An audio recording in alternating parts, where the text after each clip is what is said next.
Buenas tardes a todos y bienvenidos a esta sesión con la doctora Beatriz Reibúa. Para mí es un honor compartir este ratito con ella y además, como paciente, me siento muy orgullosa de ella. La conocí al principio de mi enfermedad, cuando todavía ella era residente, y así la he ido viendo crecer en su profesión. Beatriz Reibúa se graduó en Medicina por la Universidad de Santiago de Compostela en el año 2016. Realizó su formación como especialista en hematología y hemoterapia en el Complejo Asistencial Universitario de Salamanca entre los años 2017 y 2021. Fue muy rapidita. Desde el 2021 continúa ejerciendo como adjunto en el Servicio de Hematología y Hemoterapia del Hospital Universitario de Salamanca. Y ha centrado su actividad en técnicas diagnósticas dentro de la sección de morfología y su actividad asistencial en la unidad de clínica de mieloma múltiple y amiloidosis. Participa en múltiples ensayos clínicos como subinvestigadora en las patologías de mieloma múltiple y amiloidosis, pero también lo hace como investigadora principal. Ahora la doctora nos hará un pequeñísimo resumen del mundo que componen el mieloma múltiple y la amiloidosis. Bueno, Todo tuyo. Vale. No sé si se me escucha. Sí. Muchísimas gracias, Isabel, y muchísimas gracias por invitarme a participar en esta reunión, que me parece muy interesante. Y nada, me toca adentrarnos un poco en el mundo del mieloma y de la amiloidosis, ¿vale? El mieloma múltiple, que por suerte para todos no es múltiple, solo es una enfermedad, así que no voy a tener que meterme en muchas clasificaciones como han hecho mis otros compañeros. Y el nombre de múltiple es porque se veía que se afectaba a múltiples huesos, ¿vale? Y el nombre de mieloma viene de mielos, médula ósea, y oma de tumor, o sea, tumor de múltiples huesos, ¿vale? ¿Y qué es el mieloma múltiple entonces? Pues es un cáncer de la sangre que lo que va a pasar es una proliferación de las células plasmáticas. Las células plasmáticas son unas células que están dentro de la médula ósea, el tuétano de la médula, ¿vale? Y que en situaciones normales, ¿el puntero funciona? Igual no, el puntero aquí. Ah, el ordenador. El puntero, o sea, no, el láser. No hay. Ah, se ve un poco. Vale, perfecto. Vale. Bueno, como decía, las células plasmáticas están en la médula ósea de todos nosotros y son las encargadas, son el ejército de todos nosotros produciendo anticuerpos de manera normal con las vacunas y con las infecciones que pasamos a lo largo de la vida para protegernos en sucesivos exposiciones a esas infecciones, ¿vale? Sin embargo, cuando estas células plasmáticas de repente pues, se vuelven locas y empiezan a proliferar de manera anómala, empiezan a producir unos anticuerpos que no son normales, que vamos a llamar proteína o componente monoclonal, y que esa proteína vamos a poderla detectar en sangre y en orina y que nos va a dar la pista para poder diagnosticar a nuestros enfermos. ¿Qué pasa con esta proteína? Pues que va a producir daño renal a su paso y vamos a ver en las analíticas pues, que nuestros pacientes pueden tener insuficiencia renal, es decir, que el riñón empieza a no funcionar de manera normal. Como las células plasmáticas están dentro del hueso y esa es la fábrica de las células de la sangre, lo que va a pasar es que esa producción anómala va a dejar que el resto de series de nuestro cuerpo, de las series sanguíneas, no se produzcan de manera normal y entonces vamos a ver muchas veces que en nuestros pacientes los glóbulos rojos están bajos en la sangre y eso llamamos anemia, ¿vale? Y esta proliferación dentro de los huesos lo que va a producir es daño en el hueso y va a verse como dolor óseo en nuestros pacientes. Es una enfermedad muy frecuente, de hecho es el segundo cáncer hematológico más común y el mieloma múltiple es el final de una enfermedad que previamente podemos diagnosticar en estadios que llamamos premalignos, como pueden ser gammatopatías monoclonales o mieloma asintomático, donde vemos en nuestros pacientes esa proteína monoclonal en la sangre, pero no tenemos todavía síntomas y podríamos diagnosticarlos en estadios más precoces. El mieloma múltiple sigue siendo una enfermedad de personas más bien mayores. La media de la edad de diagnóstico son 69 años, pero como veis aquí en la gráfica va a haber pacientes que van a ser más jóvenes y que todavía les queda mucha vida y que necesitamos tratamientos eficaces para estos pacientes para que puedan continuar su vida. Tenemos una incidencia de 6 casos por 100.000 habitantes y año, que hacen en España más o menos unos 3.000 casos nuevos de mieloma múltiple en nuestro medio. Es un poquito más frecuente en varones, pero la distribución es bastante igual. ¿Y qué diferencia el mieloma múltiple de la amiloidosis? La célula responsable va a ser la misma, es una célula plasmática que se ha vuelto loca y que ha empezado a proliferar de manera patológica anormal. Pero en este caso va a producir una cadena, una proteína más ligera y que va a plegarse de manera errónea, produciendo una agregación de esa proteína en diferentes órganos y tejidos. Y eso es lo que va a dar la clínica, un poquito diferente al mieloma múltiple. ¿Qué pasa en esta enfermedad? Pues que se va a depositar en los riñones, pero va a producir otro tipo de alteración en el riñón que lo que va a condicionar es que se nos hinchen las piernas, lo que llamamos edemas, muchas veces en la consulta. Va a producir que los capilares, las venitas pequeñitas que tenemos alrededor de los ojos, se rompen por fragilidad, porque la proteína está ahí y hace que se rompan, y es lo que llamamos ojos de mapache. Vemos a nuestros pacientes con, si tuviera unas ojeras muy marcadas, tanto por abajo como por arriba de los ojos. Además, la proteína se deposita en la lengua, lo que llamamos macroglosia, que no es otra cosa que la lengua está gorda. Los pacientes notan que la lengua está más gorda, que les cuesta hablar, notan los surcos de los dientes en la lengua y eso es muy característico, aunque se ve con poca frecuencia. Además, puede haber también alteración en las uñas, y sobre todo la característica principal o donde se deposita con mayor frecuencia esta proteína mal plegada es en el corazón, lo que va a condicionar que nuestros pacientes tienen fallo cardíaco, que es lo que va a condicionar muchas veces que la evolución de la enfermedad no sea buena y que el paciente fallezca de manera bastante precoz. Porque el corazón, al tener depositada esta proteína en su interior, no puede hacer el movimiento normal de contracción y entonces, como el corazón es fundamental para la vida, pues al final el paciente pues, no puede bombear la sangre al resto del cuerpo y nota fatiga y es lo que condiciona el pronóstico de estos pacientes. Esta enfermedad, por suerte, es menos frecuente, está en torno, la incidencia de amiloidosis está entre 6 a 12 casos por millón de habitantes, decíamos que en el mieloma era de 100.000 habitantes, y aquí veis también pues eso, que el corazón es el órgano más afectado y es lo que va a condicionar muchas veces el pronóstico de estos pacientes.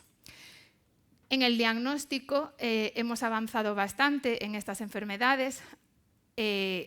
Inicialmente se detectaba la proteína por electroforesis, hemos investigado en el diagnóstico y hemos conseguido nuevas técnicas como es la espectrometría de masas, que es otra técnica un poquito más no sofisticada, pero que puede detectar la proteína específica de cada paciente. Todavía no está instaurada en la práctica clínica, pero cada vez se está haciendo en más centros y conseguiremos que esta técnica, que es automatizada frente a la otra, que es visualmente, que lo tiene que hacer una persona y es más laborioso en ese sentido y es más subjetivo, pues conseguiremos diagnosticar mejor a nuestros pacientes y hacer un seguimiento un poquito más estrecho.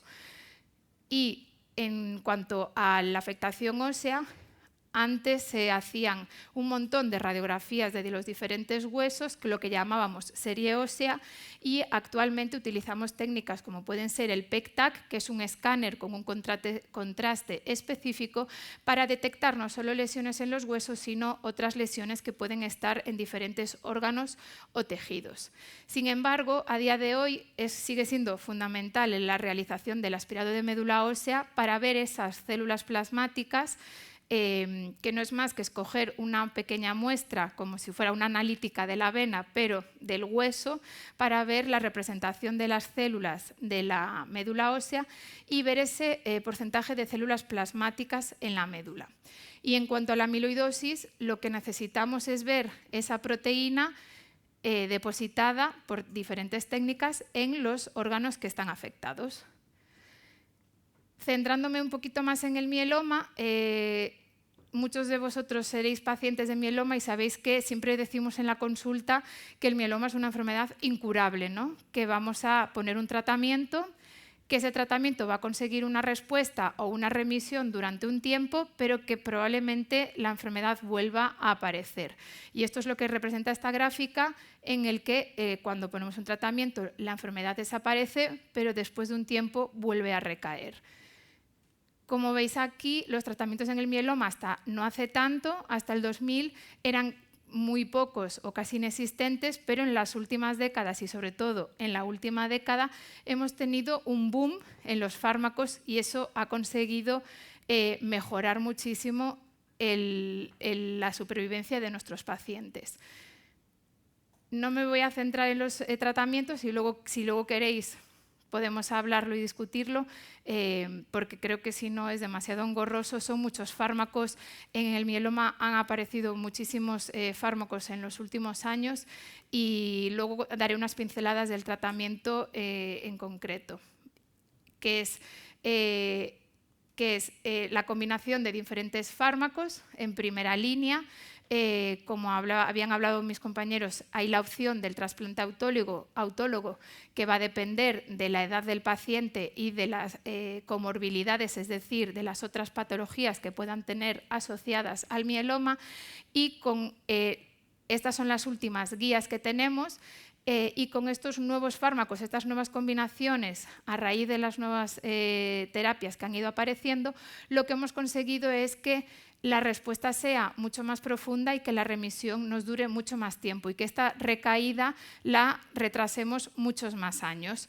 Esto lo que conlleva es pues, una mejor calidad de vida de los pacientes porque están mucho más tiempo sin enfermedad y pueden, sobre todo pacientes jóvenes, volver a reanudar su vida laboral incluso y pues, mejorar esa calidad de vida que es tan importante para ellos. Esto simplemente decir que utilizamos técnicas cada vez más novedosas para monitorizar esa respuesta, que ya no nos quedamos solo con ver la proteína en sangre y en orina, sino que hacemos estudios en médula ósea, que es justo la fábrica de las células, y vamos a la raíz del problema para ver cómo responde la enfermedad y sabemos que cuanto más profunda sea la respuesta, mejor vamos a ir a lo largo del tiempo y más nos va a durar la respuesta. Y esta es una gráfica que es muy compleja, ¿no? Para nosotros también es complejo, porque esto lo único que viene a decir es que si la primera línea no nos funciona o recaemos después de una primera línea, es que tenemos multitud de opciones ahora mismo para poner. Esto simplemente es una esperanza para los pacientes que la primera línea no les funcione o que progresen después de esta primera línea, incluyendo opciones como las células CAR-T, que son esos linfocitos o superlinfocitos modificados para ir contra la enfermedad, anticuerpos biespecíficos que lo que hacen es recolectar el ejército natural que tenemos nosotros, que son los linfocitos T, que son los encargados de protegernos de infecciones y de los tumores, que ahora mismo están dormidos y no son capaces de detectar que hay una célula plasmática que no es normal, recolectarlos e ir frente a la célula plasmática porque tienen otra antenita que reconoce esa célula plasmática. Y cómo no olvidarme de los ensayos clínicos que hacen que todas estas nuevas moléculas puedan aparecer e ir añadiéndose a las líneas de tratamiento y mejorar la respuesta de nuestros pacientes.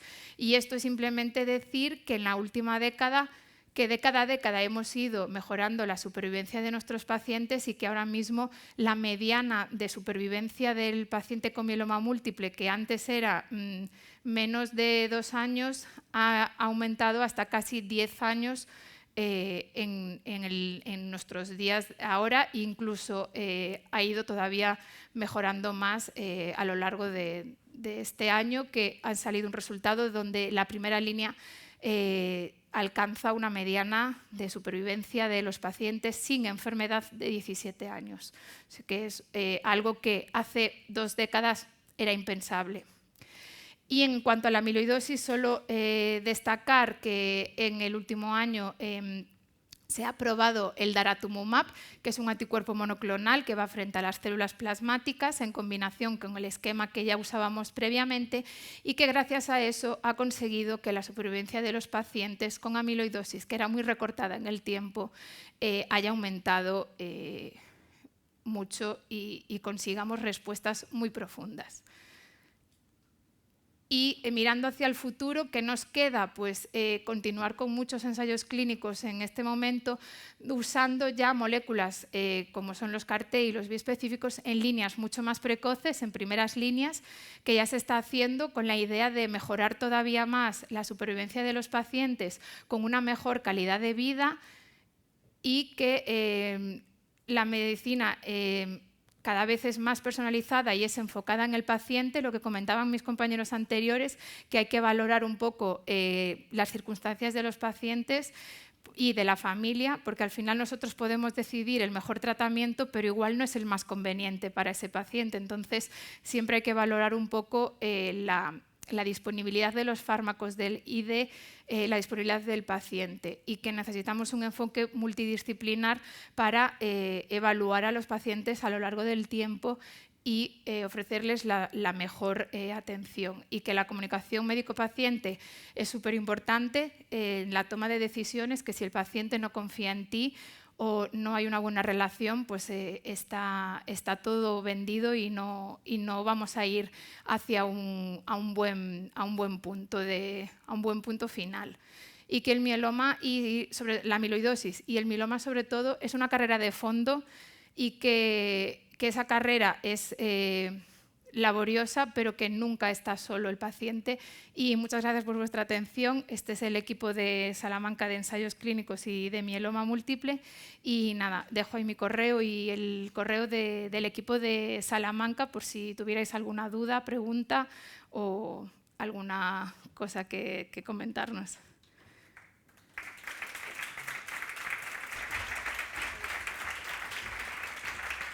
No sé si me he excedido mucho, igual un poco. No, lo has hecho fenomenal. Bueno, yo ahora le voy a hacer unas preguntas a Beatriz. Es muy joven, como veis, y es que a lo largo de los últimos años, a mí me diagnosticaron en el 2018, pues me he encontrado con muchos hematólogos, muchos veteranos y muchos muy jóvenes, en comparación conmigo, claro. Mi anterior hematólogo era veterano, era súper veterano, y a su lado he conocido a muchos jóvenes doctores que han ido acompañándome a mí y a otros muchos pacientes en diferentes pruebas y servicios.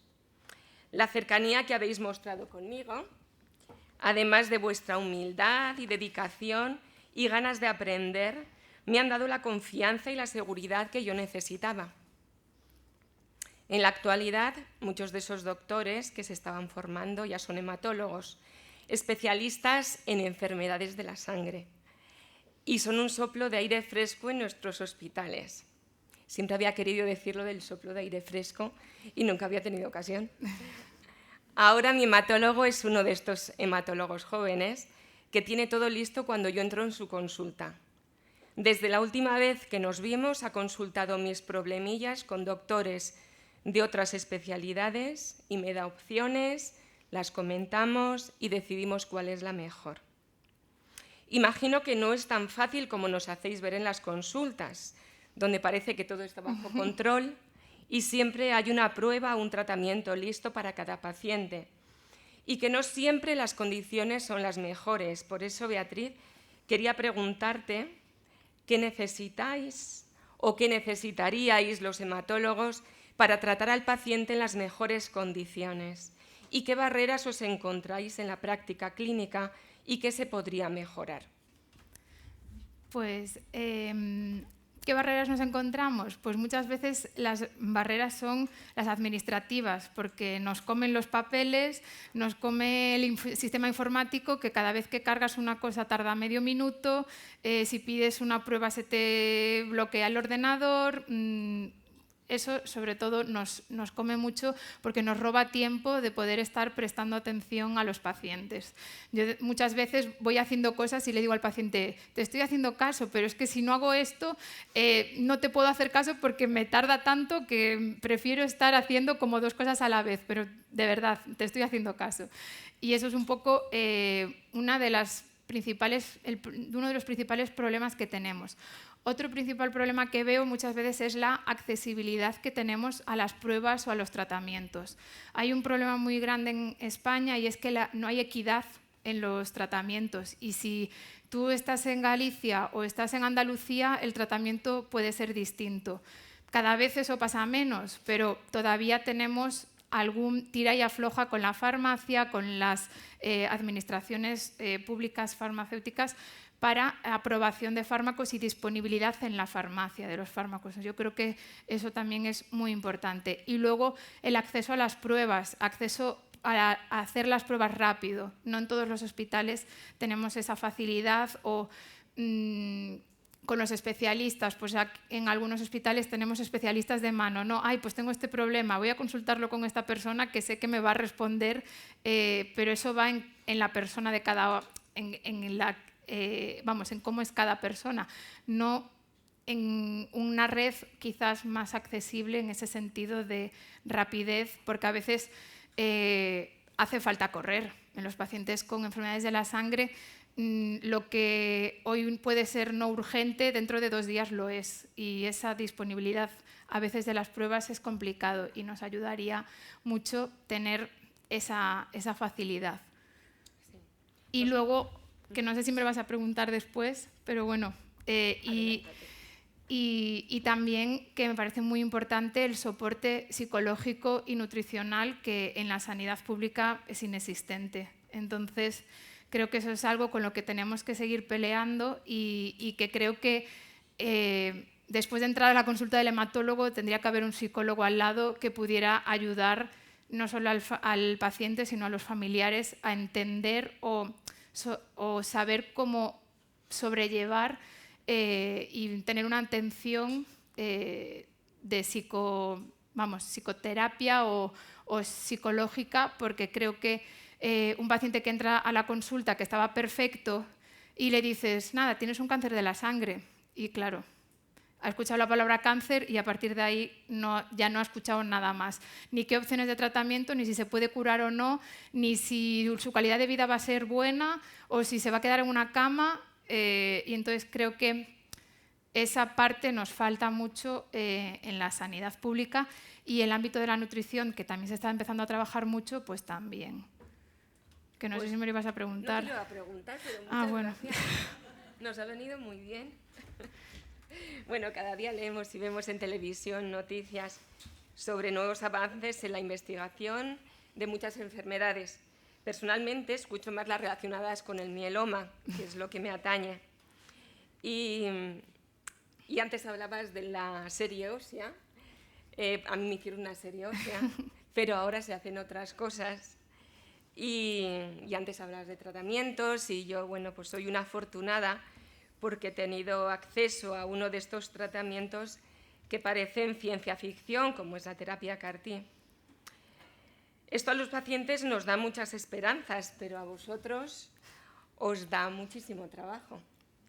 ¿Cómo hacéis para estar al día de todo esto en vuestros hospitales y al mismo tiempo en contacto con otros hospitales del país, con otros compañeros del país? Porque hemos visto que, bueno, pues os conocéis, sabéis qué hace uno, qué hace otro, dónde termina una cosa y dónde empieza la otra. Pues cómo hacer todo esto en nuestra práctica diaria, que al final nos quedamos sin tiempo muchas veces. Pues nada, en cursos por la tarde nuestro tiempo libre deja de ser libre y pasa a ser formación. Congresos los fines de semana, vía mail muchas cosas, para estar en contacto con diferentes hospitales, diferentes profesionales.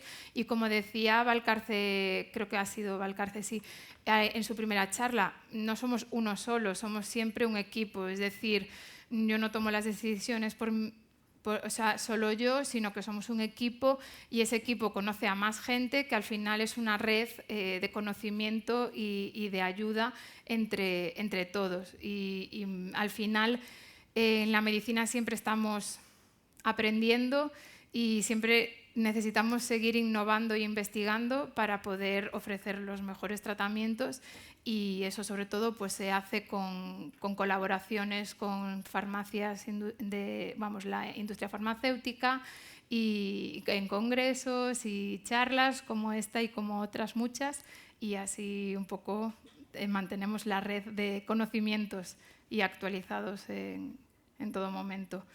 Muchísimas gracias por vuestro trabajo. Por último, quería hacerte una pregunta sobre los pacientes. A ver, el paciente perfecto no existe. No. Y a veces os lo ponemos un poco difícil. Vosotros a nosotros también. Eso es verdad. Por eso, ¿qué podemos hacer los pacientes para contribuir a mejorar la gestión de nuestra propia enfermedad? Pues sobre todo lo que hablábamos, ¿no? Tener confianza en la persona en la que te está tratando, en la comunicación médico-paciente. Lo que decía Valcarce, no hay preguntas tontas, preguntarlo todo, es mejor eso que mirarlo en internet, porque si pones hematólogo, lo primero que te aparece es leucemia, y hematología es muy compleja, entonces que siempre es mejor preguntarle las cosas al hematólogo, que lo va a poder resolver más fácilmente, y intentaremos explicarlo de la manera más simple para que se pueda entender, y en internet si buscamos pues es muy complejo, ¿no? Sobre todo eso, pues la confianza en el médico, si no hay confianza pues cambiar de médico, no buscar en internet, hacer las preguntas e intentar, es muy fácil decirlo, ¿no? Pero la actitud positiva siempre nos va a venir bien, y si no hay una actitud positiva, pues comentarlo también con el médico. Igual necesitamos ayuda psicológica, es que vuelvo a recalcar, es súper importante en las enfermedades oncológicas, oncohematológicas, tener un soporte psicológico, me parece fundamental, y creo que tener una actitud positiva, eso no cura, pero hace llevar las cosas mejor, y apoyarse en la gente que está alrededor. Que no pensar que es una carga el apoyarse en la gente que está a tu alrededor, porque al final están ahí porque quieren y para ayudarte. Entonces, no es una carrera solitaria, es una carrera con gente alrededor, y que eso hace que uno sea más fuerte. Entonces, pues hasta aquí mis preguntas. Muchísimas gracias. Muchísimas gracias, Bea. Gracias a ti.